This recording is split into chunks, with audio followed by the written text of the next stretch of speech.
here on day 7 of the ANZ News Stallion Parade Tour for 2025, and we're here at Vinery Stud, and I'm joined by Harry Roach.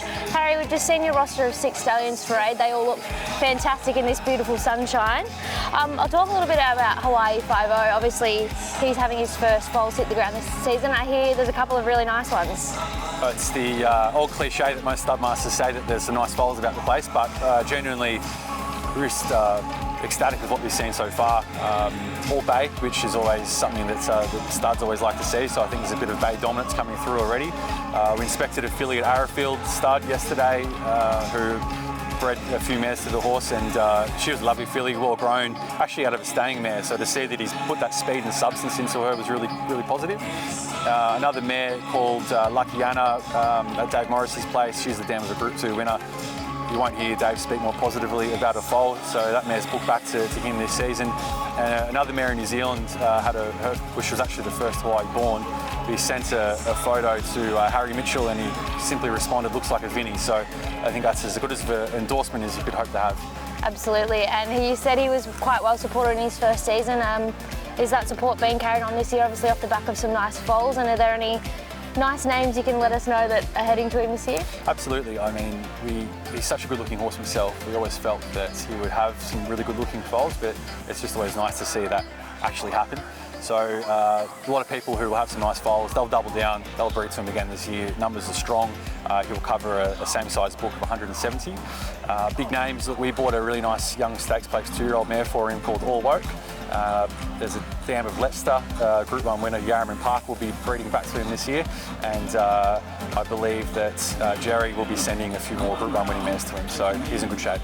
Fantastic, and of course we have to talk about Ole Kirk, obviously crowned champion first season sire. That must be so rewarding for you guys here. Oh, as I mentioned in the parade, it's just such a hard thing to achieve, and the significance of that hasn't worn off on us. He's a special horse, and the most exciting part is there's a lot more to come. So it's going to be an exciting spring ahead, and yeah, really grateful to be able to stand in for the ownership group. But yeah, he's a really special horse. He himself was a champion 3-year-old. Obviously, he's had so many good horses running around at 2, but do we think they're going to get better at 3? It's always been the consensus. To think what he's achieved with his 2-year-olds is pretty amazing. But if they can show any national improvement like he did as a 3-year-old, it's pretty ominous. And he's had 3 new winners this season already, and they all look like genuine city class horses and beyond.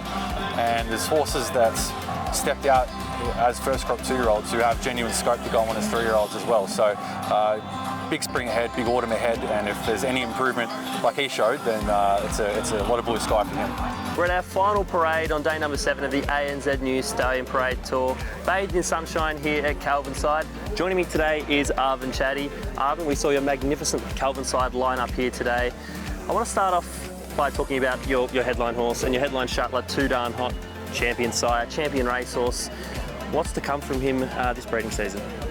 To be honest, Justin, it's been one of the most successful stallions Darley has ever brought over in such a short career. He's achieved what only Daniel has done prior in being leading first season stallion and leading second season stallion. And to put Too Darn Hot in the same breath as Daniel is amazing for us. And honestly, this may be a surprise, but the best is genuinely yet to come. His book of mares is a who's who of Australian turf legends.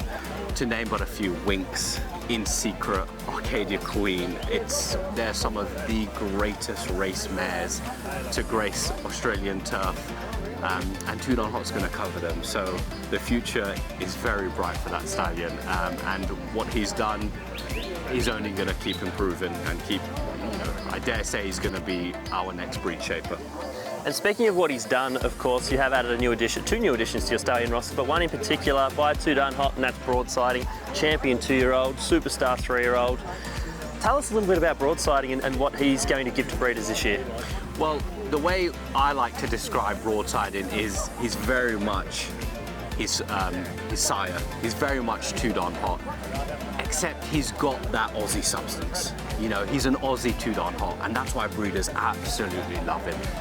He's got a great hip, great strength, broad across the chest, but he's got exactly Too Darn Hot's quality, his class, the way he walks, his athleticism. And for us to be able to stand the son of Too Darn Hot alongside Too Darn Hot, it's unbelievable. And his race record, what he achieved, champion 2-year-old, and then training on at 3 to win the Golden Rose, the first horse to ever do that first up. He was a magnificent racehorse, and I dare say that Dubawi sire line with the likes of Nida Thunder, New Bay, Zarak, Too Darn Hot himself, we're so blessed that we get to carry that through broadside.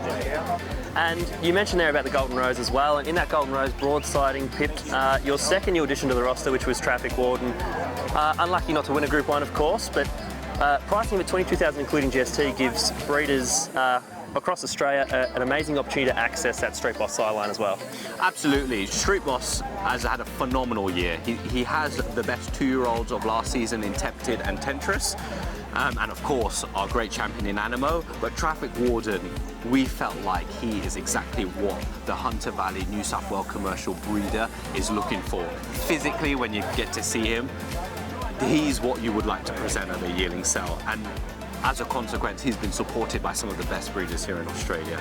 He was very sharp, precocious, pre-Christmas winner at Caulfield, won the VRC Sires produce at Flemington, and then as a 3-year-old, he won the Run to the Rose, beating, stallions like Storm Boy, Switzerland, and Group 1 winner Linebacker. So the depth and form of his race wins is there, but when you see him standing up, he's just a magnificent specimen. Depth personified here at Calvinside. Make sure you join in for day number 8 tomorrow as we head to Arrowfield and Coolmore.